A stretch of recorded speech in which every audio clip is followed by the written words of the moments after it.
Hello friends, कैसे हो सभी लोग। उम्मीद है सब लोग बहुत अच्छे होंगे, बढ़िया होंगे, मस्त होंगे और अच्छे से पढ़ाई कर रहे होंगे।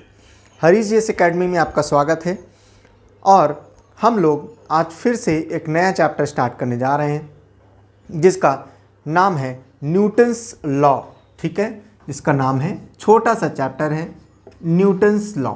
ठीक है, न्यूटन्स लॉ ऑफ मोशन या न्यूटन्स लॉ। ठीक है, देखो पिछली क्लास में हम लोग छोटे छोटे चैप्टर पढ़ रहे हैं। ठीक है, जैसे कि पहला चैप्टर मतलब हम लोग ने अभी सरफेस टेंशन कंप्लीट किया है, फिर कैपिलैरिटी पूरा कंप्लीट किया है। उम्मीद है आप सब लोग बहुत अच्छे से पढ़ रहे होंगे। ठीक है, क्योंकि एक एक चैप्टर बहुत छोटा छोटा है। ठीक है, इसी वजह से मैं दो दो चैप्टर नहीं उठा रहा हूँ, ताकि आपस में छोटे छोटे हैं, मैं चाहूँ तो उसको दो में एक में मिक्स कर दूँ। ठीक है, जैसे सरफेस टेंशन और कैपिलैरिटी में चाहता तो मैं एक ही में पढ़ा सकता था। ठीक है, एक कंप्लीट हुआ था, दूसरा स्टार्ट कर देते, लेकिन मैं क्यों नहीं थोड़ा थोड़ा पढ़ा रहा हूँ ताकि आप उसको जो है अच्छे से समझ पाओ। ठीक है, लेकिन बस रिक्वेस्ट है आप अच्छे से पढ़ते रहना, समझते रहना और प्रीवियस ईयर लगाते रहना, कोई दिक्कत आने वाली नहीं है साइंस में। ठीक है, आज का हम लोग का चैप्टर है न्यूटन्स लॉ। ठीक है, न्यूटन जो है बहुत काबिल इंसान, ऐसे काबिल इंसान, इन्होंने बहुत, इनका जो है हमारी साइंस की दुनिया में, खासकर फिज़िक्स की दुनिया में इनका बहुत बड़ा योगदान है। ठीक है, बहुत बड़ा योगदान है और इन्होंने बहुत काम किया है। ठीक है, जैसे इन्होंने गति के नियम बताए हैं। गति में इन्होंने बताया कैसे क्या किया कि भैया इन्होंने क्या किया, खोज करें और इन्होंने देखा कि साहब कोई भी चीज़ है वो मोशन हो रही है, ठीक है, या तो रुकी हुई है। ठीक है, बड़ा गहरा अध्ययन करने के बाद में इन्होंने देखा कि साहब क्या होता है कि कुछ ना कुछ तो जो है इसमें नियम काम कर रहा है। ठीक है, इन्होंने काफ़ी उसको अध्ययन किया, काफ़ी दिनों तक ऑब्ज़र्व करते रहे और उसके बाद में ऑब्ज़र्व के बेसिस पर इन्होंने जो है ये क्या किया, कुछ ऑब्जर्वेशन के जो कंक्लूज़न निकाले और कंक्लूज़न के आधार पर इन्होंने जो है न्यूटन के 3 नियम दिए। कितने नियम दिए? अपने 3 नियम दिए। ठीक है, इन्होंने कैसे नियम दिए? इन्होंने ऐसे नहीं कि वहाँ बोल दिया। ठीक है, इन्होंने क्या किया, 1687 में एक किताब लिखी जिसका नाम था प्रिंसिपिया। ठीक है, कब लिखी? 1687 में इन्होंने किताब लिखी प्रिंसिपिया। ठीक है, प्रिंसिपिया, किसकी पिया? प्रिंस की पिया है, प्रिंस की पिया। इन्हें प्रिंस की पिया में जो है इन्होंने किताब लिखी प्रिंसिपिया। इस किताब के माध्यम से इन्होंने बताया कि हमारे जो है हमने जो ऑब्जर्वेशन किया है, ऑब्जर्वेशन के आधार पर ये जो प्रकृति में जो चीज़ें हो रही हैं उसके आधार पर हमने अपने 3 नियम दिए हैं, जिनको बाद में कहा गया न्यूटन्स लॉ। ठीक है, क्योंकि इतने नियम जो इतने ज़बरदस्त थे जिसकी वजह से जो है इसका नाम ही पड़ गया, इन्हीं के नाम पर पड़ गया न्यूटन्स लॉ। ठीक है, जैसे इसमें सबसे पहला नियम जो दिया इन्होंने, सबसे पहला नियम जो इन्होंने दिया, या फर्स्ट लॉ ऑफ मोशन। ठीक है, फर्स्ट लॉ ऑफ मोशन, गति का पहला नियम। ठीक है, Newton's first law of motion. इस नियम को जो है, इस नियम को हम लोग लॉ ऑफ इनर्शिया, ठीक है, लॉ ऑफ इनर्शिया, ठीक है, लॉ ऑफ इनर्शिया, या इसको हिंदी में जड़त्व का नियम भी कहते हैं। ठीक है, लॉ ऑफ इनर्शिया या जड़त्व का नियम भी कहते हैं। ठीक है, जरा समझते हैं ये लॉ क्या कहता है। ठीक है, बहुत अच्छे समझेंगे, सब लोगों ने किताबों में पढ़ा होगा। ठीक है, लेकिन हमको क्या है, हम चूँकि फिज़िक्स पढ़ा रहे हैं तो फिज़िक्स के हिसाब से आपको एग्ज़ाम के पॉइंट ऑफ व्यू से मैं छोटी छोटी चीज़ें जो इंपॉर्टेंट है बस उसको हम लोग कवर कर रहे हैं। ठीक है, तो न्यूटन लॉ ऑफ मोशन या लॉ ऑफ इनर्शिया क्या कहता है? ठीक है, देखो टर्म है इसमें क्या, मोशन। ठीक है, मोशन मानी गति से संबंधित है। देखो, या जड़त्व का, देखो इसको समझने के लिए, ठीक है, इसको समझने के लिए हम लोग की बात समझते हैं। देखो, न्यूटन लॉ ऑफ मोशन या फर्स्ट लॉ ऑफ मोशन में क्या कहता है, न्यूटन साहब कहते हैं कि हमने ये ऑब्जर्व किया कि अगर कोई भी वस्तु अगर रेस्ट में है, रेस्ट माने बिल्कुल स्थिर अवस्था में है, शांत अवस्था में है, रुकी हुई है, तो वो रुकी ही रहेगी, वो रुकी ही रहेगी। और अगर कोई भी वस्तु अगर मालूम मूव कर रही है, मूवमेंट हो रहा है, मोशन हो रहा है, तो वो मूव ही करती रहेगी, मूव ही करती रहेगी until and unless जब तक कोई उसमें कोई एक्सटर्नल फोर्स ना लगाई जाए, जब तक कोई एक्सटर्नल फोर्स ना लगाई जाए। ठीक है, मतलब क्या है, अगर कोई भी चीज रेस्ट में है माने रुकी हुई है तो वो रेस्ट में ही रहेगी। वो क्या है, वो रेस्ट में ही रहेगी। और या तो अगर कोई चीज मोशन में है, मोशन माने गति में है, तो वो मोशन में ही रहेगी।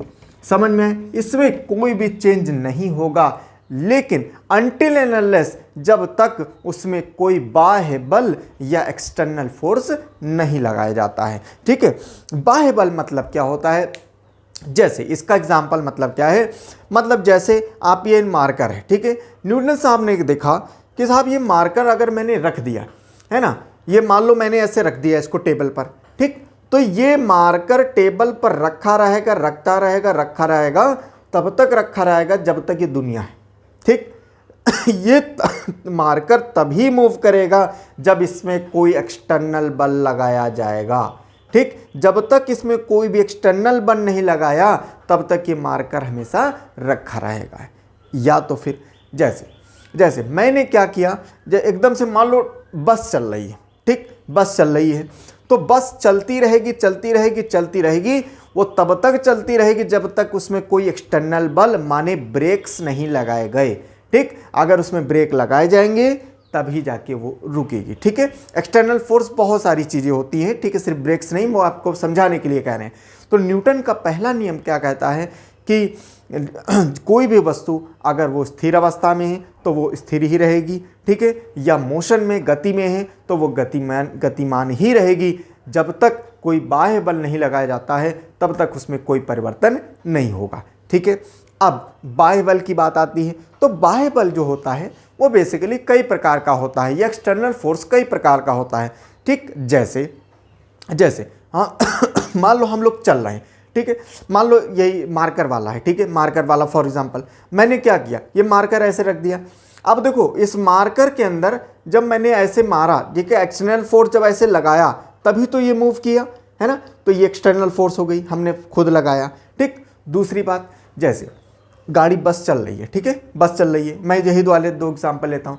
तो बस चल रही, तो एक तो बाह्य बल क्या हो सकता है, जो मैंने ब्रेक लगाया, ब्रेक लगाने की वजह से भी गाड़ी रुकी है, या तो फिर ब्रेक नहीं भी लगाया, आप एक्सीलरेटर नहीं लोगे तो गाड़ी अगर मान लो चल रही है और आप एक्सीलरेटर से पैर हटा देते हो तो भी तो गाड़ी रुकेगी ना, रुकेगी नहीं रुकेगी, क्यों रुकेगी, क्योंकि उसके बाह्य बल और भी हैं, जैसे जमीन, जैसे क्या है, जमीन जो सरफेस है, सरफेस क्या हो रहा है, इसमें कौन सी बल लग रहा है, फ्रिक्शन लग रहा है इसमें, समझ में, इसमें घर्षण लग रहा है। तो घर्षण क्या है, जैसे जो टायर जो हैं, टायर मान लो इस डायरेक्शन में जा रहे हैं तो जमीन क्या होगा, इस डायरेक्शन में घर्षण कर रही है, जिसकी वजह से घर्षण कर करके एक समय में गाड़ी को रोक देगा। ठीक, दूसरा बाह्य बल हो गया। तीसरा बाह्य बल की अगर बात करें तो तीसरा बाह्य बल होता है वो जैसे एटमॉस्फेरिक एयर, तो हमारे सामने हवा भी आ रही है, ठीक है, जैसे आप खुपते जा रहे हो, देखो हवा का ऐसे तो आपको नहीं पता चलता है, लेकिन कभी आपने साइकिल चलाया हो, ठीक है, साइकिल चलाया हो और कभी हवा चल रही हो, ठीक है, तो मान लो जिस डायरेक्शन में हवा चल रही, मान लो आप इस डायरेक्शन में जा रहे हो तो आपकी साइकिल अगर हवा भी इसी डायरेक्शन में चल रही है तो आप बढ़िया मस्त हल्के हल्के पैडल मारो, ठीक है, गाड़ी मतलब साइकिल आपकी बहुत बढ़िया चल रही। लेकिन जब मान लो वहाँ से जब लौट के आ रहे होगे, हवा इधर जा रही है और आपको आना इधर है, ठीक है, तो आपकी खटिया खड़ी हो जाएगी 1 किलोमीटर में। समझ में आया? ठीक, तो क्यों, तो हवा भी क्या करती है, एक एक्सटर्नल फोर्स का काम करती है। समझ में आया? ठीक है, अच्छा अब देखो, तो ये तो हो गया तुम्हारा क्या, ये हो गया तुम्हारा न्यूटन का पहला नियम, ठीक है। लेकिन न्यूटन का पहला नियम किस पर काम, इसको क्या कहते हैं हम लोग, जड़त्व का नियम या लॉ ऑफ इनर्शिया भी कहते हैं, ठीक है। और जड़त्व के नियम जो है ना, इसी जड़त्व के नियम पर ही, इसी लॉ ऑफ इनर्शिया पर ही अब जानते हो क्या हुआ है, कई सारी चीज़ें हम लोग, हमारी टेक्नोलॉजी बनाई जा रही है, ठीक। क्यों, देखो न्यूटन साहब ने, भाई देखो न्यूटन साहब को कौन नहीं जानता, अब सभी लोग पढ़े हैं उनको, ठीक। छोटे बच्चे मतलब क्लास 6-7 में जो है स्टार्टिंग कर जाती हैं और उसके बाद में आजकल हर व्यक्ति पढ़ा है, तो न्यूटन को सब जानते, सब मतलब पढ़े हैं, ठीक। अब हुआ क्या कि न्यूटन को न्यूटन के लॉ को अच्छे से इस्तेमाल कैसे किया जा सकता है। न्यूटन साहब ने जब कह दिया है कि कोई वस्तु अगर गतिमान है तो वो गतिमान ही करती रहेगी, गतिमान ही करती रहेगी जब तक कोई एक्सटर्नल फोर्स नहीं लगाई जाती है, तो क्यों ना ऐसा काम किया जाए। देखो हर चीज़ का क्या है, आप किस तरीके से कोई भी चीज़ को लेते हो ये आपके ऊपर है, ठीक है। कहते हैं ना science is both the boon and curse, ठीक है। साइंस क्या है, विज्ञान अभिशाप भी है शाप भी है, समझ में आए। तो क्या है वो, अब जैसे मान लो चाकू है तो चाकू किस लिए बनाई गई, आपको सब्जी काटने के लिए, फल काटने के लिए, उसके लिए बनाई गई। अब चाकू से किसी को मर्डर कर दो, समझ रहे हो, चाकू से किसी का मर्डर कर दो तो क्या होगा, वो गलत हो गया, समझ रहे हो। कैंची क्यों बनाई, कैंची आप जो है, कैंची आप मान लो कोई चीज़ काटनी है तो आप उसके लिए कपड़े काटने हैं या कुछ और काटना है, ठीक है। तो इसके लिए अब मान लो आपने कैंची से कुछ और काट दिया, समझ रहे हो, तो वो गड़बड़ हो जाएगा, समझ में आए।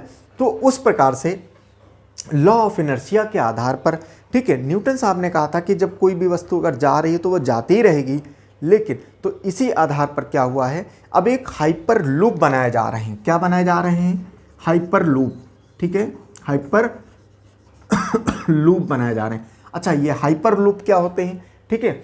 हाइपर माने ज़्यादा, ठीक है, हाइपर माने ज़्यादा, लूप माने क्या, एक सुरंग टाइप की चीज़ होती है उसमें। देखो हाइपर लूप क्या होता है, अब हमारे यहाँ एक ऐसी टेक्नोलॉजी बन रही है ट्रेनों के लिए खासकर, ठीक, ट्रांसपोर्ट के लिए खासकर बन रही है, ऐसी टेक्नोलॉजी बन रही है। कैसी टेक्नोलॉजी, बहुत ध्यान से सुनना, ठीक है। देखो अभी तक हमारे यहाँ क्या हो रहा है कि मीन्स ऑफ ट्रांसपोर्ट के रूप में क्या क्या इस्तेमाल हो रहा है। मान लो भाई सबसे पहले तो मान लो अगर रेल हो गई, ठीक है, ट्रेन हो गई, ठीक है, ट्रेन हो गई है, एयरवेज हो गया, ठीक है, बस हो गई, ठीक, ये सारी चीज़ें बेसिकली इस्तेमाल की जा रही हैं, ठीक है। सबसे कम तो ये लेगी, उसके बाद में ये, उसके बाद में ये, मतलब क्या है सबसे कम एरोप्लेन लेगा। लेकिन क्या है कि अब जो है एक हाइपर लूप बनाया जा रहा है, और हाइपर लूप में जो कंसेप्ट इस्तेमाल करा जा रहा है वो न्यूटन के पहले नियम का, जड़त्व का नियम के ही इस्तेमाल किया जा रहा है, ठीक। बहुत ध्यान से सुनना, ठीक है। क्या होता है ये हाइपर लूप, हाइपर लूप क्या होता है, जैसे हाइपर लूप क्या है, जैसे मान लो क्या है, ये एक पाइप बनाएंगे, ठीक है, एक पाइप बनाएंगे और ये बीच बीच में ये सपोर्ट रहेगा, ठीक है, ज़मीन से सपोर्ट रहेगा, ठीक है, ऐसे से सपोर्ट रहेगा। और एक ये पाइप क्या सुरंग टाइप की होगी, ठीक है, जैसे आपने देखा होगा सुरंग देखी होगी जिसमें ट्रेन जाती है, बिल्कुल ऐसे समझ लो सुरंग, लेकिन सुरंग क्या है, ज़मीन से लगी होती है, वो ऊपर होगी, ठीक है, ये ऐसे पिलर्स होंगे, इसके ऊपर ये होगी, ठीक है। बहुत ध्यान से सुनना। तो होता क्या है कि सुरंग में, ये सुरंग जो है, ये पाइप जो है, इस पाइप के अंदर एक बॉक्स टाइप में रखा होगा, ठीक, एक बॉक्स टाइप में रखा होगा। और वो बॉक्स क्या होगा, एक बॉक्स मतलब ऐसे समझो कि जैसे ट्रेन का एक डिब्बा, ठीक है, ट्रेन का एक डिब्बा लाके इसमें रख दो, ठीक है, ट्रेन का एक डिब्बा इसमें लाके रख दो, और इसकी कैपेसिटी जो भी है 50 आदमी, 60 आदमी, 100 आदमी, जितनी भी है, ठीक है, मान लो 100 आदमी, ठीक है। तो अब वो डिब्बा जो होगा, वो डिब्बे में क्या होगा, डिब्बा इसमें चलेगा, डिब्बा क्या होगा, सुरंग में चलेगा। और सुरंग में जब चलेगा, अब देखो इसमें न्यूटन का पहला नियम या लॉ ऑफ इनर्शिया कैसे काम करता है, कैसे काम किया गया है। देखो होता क्या है, न्यूटन साहब ने बोला कि अगर कोई भी वस्तु गतिमान है तो वो गतिमान होती रहेगी, ठीक है। लेकिन अब आप सोचो, गतिमान तब होगी जब उसमें कोई गतिमान तब तक होती रहेगी जब तक उसमें कोई एक्सटर्नल फोर्स ना लगे, ठीक, न्यूटन साहब ने प्रूव कर दिया, ठीक। तो अब वही चीज़ इसमें बोला है कि भाई देखो ये चलता रहेगा, लेकिन ये कब तक चलता रहेगा, ये जब तक चलता रहेगा जब तक इसमें कोई एक्सटर्नल फोर्स ना लगे। लेकिन इसमें तो एक्सटर्नल फोर्स है, क्या फोर्स है, देखो एक्सटर्नल फोर्स कौन कौन सी हो सकती हैं। देखो एक तो ये वाली हो गई, ऊपर नीचे वाली एक्सटर्नल, बहुत ध्यान से सुनना, भी समझा रहे हैं, ठीक। देखो एक्सटर्नल फोर्स कौन कौन सी, ये फ्रिक्शन करेगी, ये फ्रिक्शन करेगी, पहले एक्सटर्नल फोर्स, फ्रिक्शन की वजह से ये क्या होगा, इसकी स्पीड कम होगी, ठीक, पहला। दूसरा एक्सटर्नल फोर्स क्या है, दूसरा एक्सटर्नल फोर्स एयर जो है वो एक्सटर्नल फोर्स होती। तीसरी जो एक्सटर्नल फोर्स होती है वो ग्रेविटेशनल फोर्स भी होती है, गुरुत्वाकर्षण बल होती है, लेकिन वो फोर्स जो होती है बहुत कम लगती है, तो वो उसका निग्लिजिबल माना जाता है, ठीक है। मेन टाइप की दो ही फोर्स है, एक तो फ्रिक्शन वाला हो गया और एक एयर वाला हो गया, ठीक। अब देखो क्या किया गया है, इस सुरंग ऐसी बनाई गई है कि इसके अंदर ग्रेविटेशन फोर्स ना लगे। ये वाला जो फोर्स जो है, ये रुकावट, इसकी जो लाइंस हैं ये रुकावट ना पैदा करें, तो वो उसको ऐसे बनाया गया है। कैसे बनाया गया है? ऐसे बनाया गया है कि ये जो लाइंस हैं ये क्या है? ये मैग्नेटिक लाइंस बनाई गई हैं। यहाँ पर क्या है? मैग्नेट लगा हुआ है, यहाँ पर मैग्नेट लगा हुआ है, और ये जो डिब्बा है इस डिब्बे का ये पार्ट भी क्या है? मैग्नेट लगा है। तो यहाँ देखो क्या किया गया, मैग्नेटिज्म का भी कंसेप्ट लगाया गया। और मैग्नेट का कंसेप्ट ये कहता है कि जब कभी नॉर्थ पोल के सामने आएगा, साथ में मिलेगा, तो क्या करेगा? रिपेल करेगा। रिपेल माने दूर भागेगा। और जब कभी नॉर्थ से साउथ पोल जब तक वो लगेगा तो वो अट्रैक्ट करेगा। ठीक है, तो क्या होगा? अट्रैक्ट करेगा। तो यही कंसेप्ट, पहला वाला नियम, नॉर्थ को नॉर्थ से रिपेल कराने के लिए तो क्या किया गया? यहाँ पर भी मैग्नेट लगाया गया है, यहाँ पर भी मैग्नेट लगाया गया है। तो इसका भी पोल ये नॉर्थ पोल, इसका भी पोल ये नॉर्थ पोल, जिसकी वजह से ये रिपेल करेगा, दूर भागेगा, और दूर भागने की वजह से फ्रिक्शन क्या होगा? खत्म हो जाएगा। उसी प्रकार से इसमें भी मान लो यहाँ नॉर्थ पोल, इधर नॉर्थ पोल, तो यहाँ पर भी रिपेल करेगा, तो जिसकी वजह से क्या होगा? ये बिल्कुल दूर भागेगा। तो फ्रिक्शन वाला काम क्या हो गया? खत्म हो गया। समझ में आया? पहला एक्सटर्नल फोर्स खत्म हुआ। ठीक, दूसरा एक्सटर्नल फोर्स ये है कि एयर हो गई। तो एयर के लिए क्या है? इसके अंदर बिल्कुल वैक्यूम रखा जाएगा। ठीक है, इसके अंदर क्या रखा जाएगा? बिल्कुल वैक्यूम रखा जाएगा, ताकि एयर भी एक्सटर्नल फोर्स का काम ना कर सके। तो होता क्या है, अब ये देखो कैसे छोड़ा जाएगा। मान लो ये डिब्बा है, ठीक है, यही वाला डिब्बा है, यही वाला, ठीक, और यहाँ पर क्या होगा? एक ढक्कन होगा। वो ढक्कन से इसके अंदर ये डिब्बा जाएगा, और एक मोटर लगी होगी यहाँ पर। वो मोटर के द्वारा ये बड़ी तेज़ी से अंदर जाएगा, और जैसे वो तेज़ी से जब छोड़ा जाएगा तो वो तेज़ी से बिल्कुल मतलब आप समझ लो इतनी ज़्यादा तेज़ ये जाएगा, इतनी ज़्यादा तेज़ जाएगा कि आज तक हमारे यहाँ जितने भी मीन्स ऑफ ट्रांसपोर्ट हैं, एरोप्लेन हो जाए, एरोप्लेन को भी ये पीछे छोड़ने वाला है। ठीक है, इसकी स्पीड बहुत ज़्यादा हाई होने वाली है। समझ में आए? इसकी स्पीड बहुत ज़्यादा। और हमारे यहाँ महाराष्ट्र में जो है ये बन रहा है। ठीक है, कोविड की वजह से थोड़ा सा लेट हो गया है, लेकिन ये आने वाले दिनों में महाराष्ट्र में जो है इसको मुंबई से थाने या पुणे से थाने ऐसे करके कहीं इस्तेमाल मतलब ये शुरुआत होगी पहला। ठीक है, उसको टेस्ट करेंगे, उसके बाद में फिर धीरे धीरे उसको आगे बनाएंगे। समझ में आए? तो ये जो हाइपरलूप है, हाइपरलूप किस पर काम कर रहे हैं? इसी लॉ ऑफ इनर्शिया पर काम कर रहे हैं। समझ में आया? ये हाइपरलूप इंपॉर्टेंट था। ठीक है, चूंकि अभी लेटेस्ट चल रहा है, इस वजह से अच्छे एग्जामों में आपको पूछ सकते हैं हाइपरलूप, इसी वजह से मैंने आपको समझा दिया है। ठीक है, नेक्स्ट इसके और एग्जाम्पल समझो। ठीक है, न्यूटन लॉ के पहले नियम के जो है और एग्जाम्पल समझो। न्यूटन का नियम क्या कहता है? कहता ही यह है कि अगर कोई वस्तु अगर रेस्ट में है तो रेस्ट में रहेगी, मोशन में है तो मोशन में रहेगी, जब तक कोई एक्सटर्नल फोर्स न लगाई जाए। ठीक, ये कहता है ना। तो इस आधार पर देखो क्या होता है। इस आधार पर देखो तो इसके एग्जाम्पल आपको खुद ही समझ में आ जाएंगे। ठीक है, आपको रटना कुछ नहीं है। आप देखिए, आप मान लो क्या हुआ है, आप मान लो एक बस में बैठे हो। ठीक है, आप यहाँ पर बस में बैठे हो, 1 2 3 4 ऐसे करके सब लोग बैठे हुए। ठीक है, बहुत ध्यान से समझना, अपने आप को यहाँ इमेजिन करो। ठीक, आप बैठे हो, बस खड़ी हुई है, एकदम से क्या हुआ? बस वाले ने एकदम से चला दिया। ठीक, एकदम से चला दिया तो क्या हुआ? एकदम से जैसे ही चलाएगा तो तुरंत क्या होगा? आप तुरंत पीछे हो जाओगे। आप किस पर? सीट पर बैठे हो, आप सीट पर बैठे हो, लेकिन जैसे एकदम से जब चलाएगा तो आप हल्का सा पीछे हो जाओगे, आप एकदम से झुक जाओगे। क्यों झुक जाओगे? क्योंकि न्यूटन का नियम कहता है कि कोई भी वस्तु अगर रेस्ट में है तो वो रेस्ट में ही रहेगी। तो आप क्या है? आप बस जो थी वो बिल्कुल रेस्ट में थी, आप बैठे हुए थे, तो आपका नीचे का भाग जो है वो रेस्ट में था, लेकिन ऊपर वाला भाग ऐसे बिल्कुल वो लचीला होता है। तो जिसकी वजह से जैसे ही मतलब क्या हुआ, एकदम से बस उसने चलाई तो एकदम से आप ऐसे हो गए, एकदम से ऐसे हो जाओगे। क्यों? रेस्ट था, लेकिन जैसे ही एक्सटर्नल लगाया तो तुरंत आप एकदम से मूव कर गए। समझ में आया? ठीक, उसी प्रकार से उल्टा ले लो। ठीक, आप एकदम से बस जा रही थी, मान लो 70-80 की स्पीड जा रही थी, एकदम से कोई सांड आ गया।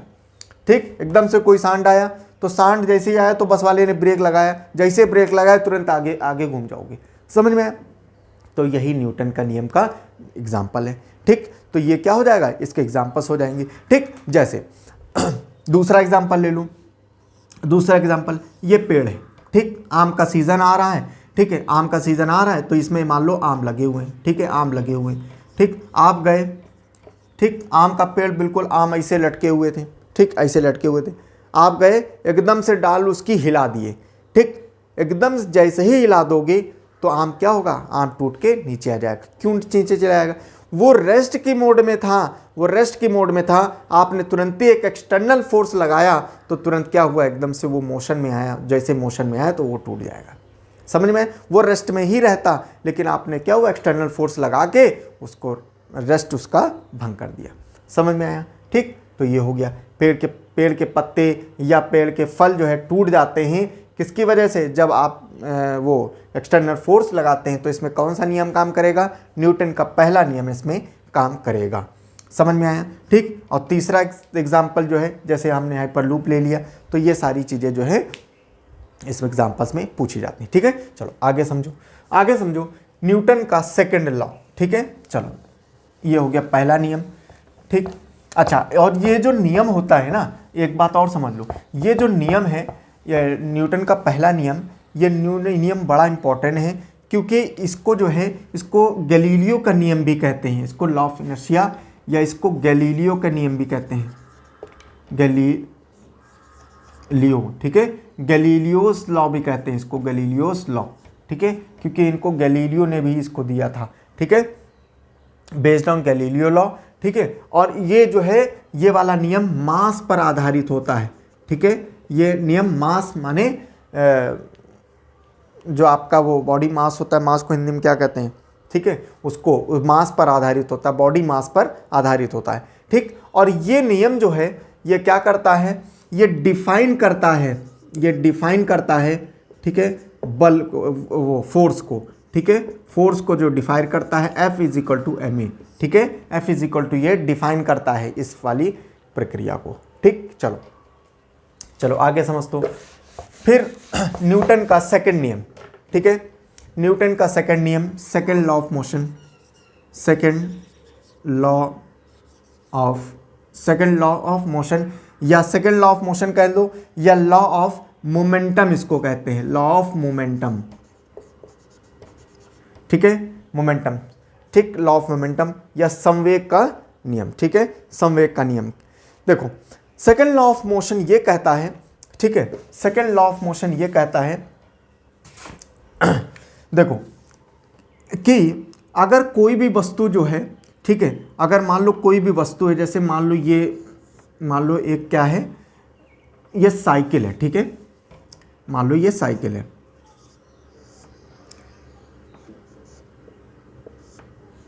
यहाँ पर एक बैठा हुआ है।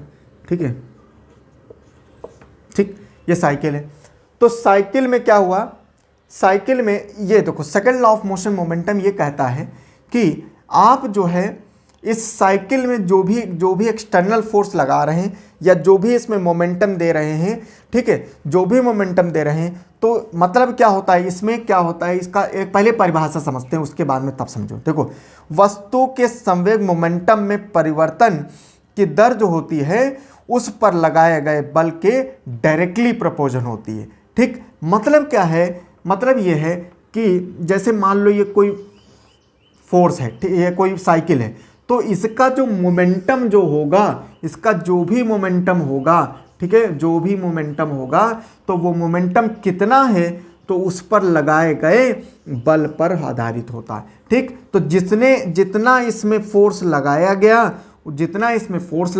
है, उतना ही इसके अंदर मोमेंटम होगा। यही सेकंड लॉ ऑफ मोशन कहते हैं।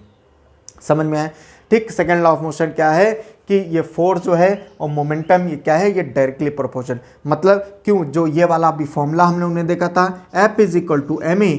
ठीक है, तो ये जो ma है, a है, देखो मास तो क्या है, मास तो बिल्कुल स्थिर है। ठीक, मास चेंज नहीं होगा। एक्सेलरेशन है, तो एक्सेलरेशन क्या है, और फोर्स कितना है, जितना फोर्स बढ़ाओगे उतना क्या होगा, एक्सेलरेशन बढ़ेगा। ये डायरेक्टली प्रोपोर्शनल होता है। समझ में है, या जितना एक्सेलरेशन होगा उतना ही फोर्स लगेगा। समझ में है? यही होता है न्यूटन का सेकंड नियम। और न्यूटन का सेकंड नियम जो है, इसके आधार पर जो क्वेश्चन बनते हैं वो क्या बनते हैं, जैसे, ठीक है, जैसे पहला एग्जाम्पल बनता है कि जो क्रिकेट में जो प्लेयर्स होते हैं जो फील्डिंग करते हैं, तो कैच जो है, कैच लेते समय अपने हाथ को पीछे ले लेते हैं, ठीक है, कैच लेते समय अपने हाथ को पीछे ले लेते हैं।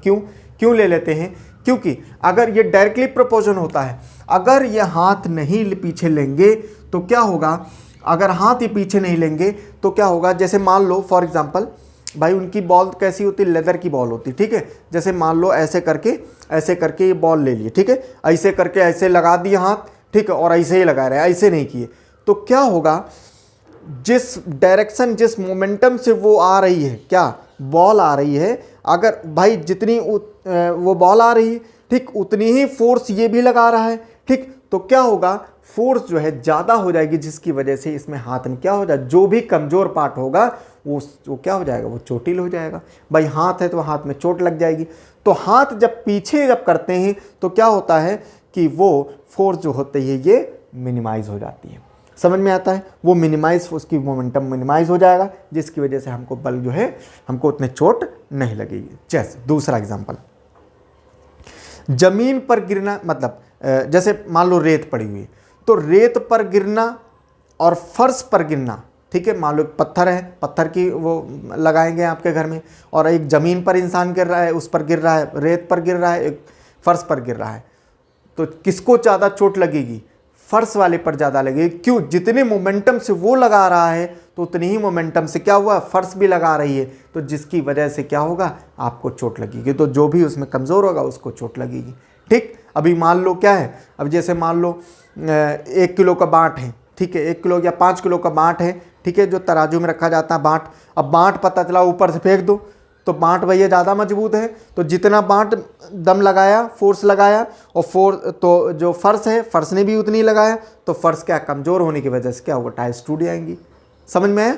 ठीक, ये होता है।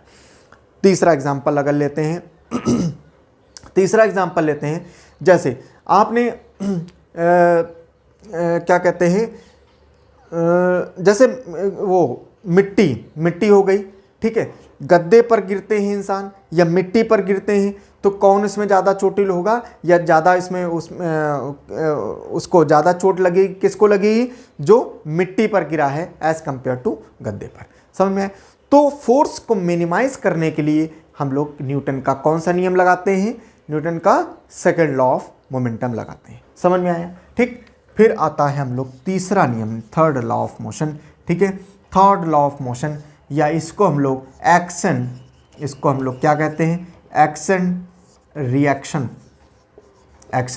रिएक्शन वाला मोशन लॉ। ठीक है, एक्शन और रिएक्शन वाला नियम। ये नियम शायद ही पढ़ाना पड़े, आप सबको लगभग मालूम होगा। ठीक है, न्यूटन का तीसरे नियम में न्यूटन कहते हैं कि मैंने ये देखा है, क्या मैंने ये ऑब्ज़र्व किया है कि कभी भी क्या होता है, जब आप कोई एक्शन करते हो तो उसके अपोजिट में उसका प्रतिक्रिया, मतलब जब आप भी कोई भी क्रिया करते हो तो उसके प्रतिक्रिया जो है वो होती है। ठीक है, एक्शन इज इक्वल टू, और इसी आधार पर इसके एग्जाम्पल बहुत इंपॉर्टेंट बन जाते हैं, और इसके एग्जाम्पल इतने इंपॉर्टेंट हैं, ये एग्जाम्पल में बहुत पूछे जाते हैं। ठीक है, न्यूटन के पहले नियम पे और उसके तीसरे नियम पर क्वेश्चन बहुत पूछे जाते हैं एग्जाम में। ठीक है, दूसरे नियम में उतना ज़्यादा नहीं पूछे जाते हैं, जो टेक्निकल एग्जाम है इस वजह से उसमें ज़्यादा पूछे जाते हैं, अदरवाइज पहले नियम और तीसरे नियम में क्वेश्चन बहुत पूछे जाते हैं। ठीक है, जैसे तीसरा नियम के आधार पर अगर देखें तो तीसरे नियम पर जैसे जो क्या क्या चलते हैं, जैसे नाव हो गई। ठीक है, जैसे मान लो क्या है, नाव है। ठीक है, तो नाव में क्या है, नाव में इंसान बैठा है और यहाँ पर क्या है, ये पानी जो है अपनी नाव से ऐसे पीछे करता जाएगा। ठीक, नाव देखो पानी को पीछे करेगा तो वो आगे बढ़ेगा, जितना पीछे करेगा वो उतना ही आगे बढ़ेगा, जितना पीछे करेगा वो आगे बढ़ेगा। ऐसे ऐसे करके ना, ऐसे ऐसे करके करते हैं वो लोग, है ना, पीछे करते हैं उतना ये आगे बढ़ता है, जितना पीछे करेंगे उतना आगे बढ़ेंगे। ठीक, और जब रोकना होता है तो ऐसे ऐसे आगे कर देंगे तो वो रुक जाएगी। समझ में आया? ठीक, तो ये हो गया दूसरा। जैसे दूसरा क्या होता है, रॉकेट। ठीक है, दूसरा क्या हो गया, रॉकेट। रॉकेट जो होता है, रॉकेट जो होता है ये ऐसे, तो इसमें जो ये ईंधन होता है इसका प्रपल्सन होता है, ठीक है, ऐसे प्रपल्सन होता है। तो रॉकेट जो जाएगा तो जितना ज़्यादा इसके अंदर वो आग फेंकेगा उतनी ही ज़्यादा उतनी तेज वो भागेगा। समझ में आया? जितना ईंधन इधर या जल के इधर आग फेंकेगा उतनी तेज वो क्या होगा, ऊपर जाएगा, उतनी तेज ये ऊपर जाएगा। क्लियर है? जैसे बंदूक, ठीक है, जैसे गन हो गई, ठीक है, जैसे गन हो गई। तो गन में क्या, गन में आपने देखा होगा जितनी वो जो ट्राइगर होता है जितनी दूर जाएगा उतनी तेज ऐसे मारेगा, ठीक, उतनी तेज ये मारेगा। जैसे तीर कमान, ठीक, तीर कमान में आपने देखा होगा आपने ऐसे किया, बस इतने में ही आपने छोड़ दिया तो ज़्यादा दूर तीर नहीं जाएगी। जितना ज़्यादा स्ट्रेच करोगे, अपने कानों तक ऐसे ले आओगे, ठीक, अपने कानों तक ले आओगे तो उतनी तेज और उतनी दूर तक जाएगा। तो मतलब जितनी क्रिया किया उतनी ही प्रतिक्रिया होगी। समझ में आया? ठीक है, उतनी ही ज़्यादा तेज क्या होगी, प्रतिक्रिया होगी। समझ में आया? जैसे हम लोग चलते हैं जब हम लोग चलते हैं तो हमारे जो ज़मीन है, ज़मीन क्या है, ये फ्रिक्शन एक्ट कर रही है, ठीक है। तो ज़मीन हमको क्या कर रही है, हम आगे चल रहे हैं तो ज़मीन हमको क्या है, पीछे की ओर वो कर रही है। समझ में आया? अगर ये फ्रिक्शन ना हो तो हम लोग चल ना पाएँ। समझ रहे हो? फ्रिक्शन अगर नहीं होगी तो हम लोग चलना बड़ा मुश्किल हो जाता है। समझ में आया? ठीक है। जैसे और भी एग्जांपल ले लो, जैसे स्विमिंग करते समय, ठीक, जैसे स्विमिंग करते समय ऐसे से हम लोग पानी को पीछे भाग करते हैं तो हम लोग आगे बढ़ेंगे, ठीक है। हम लोग स्विमिंग करते समय क्या पानी को पीछे करेंगे तो हम लोग आगे बढ़ेंगे।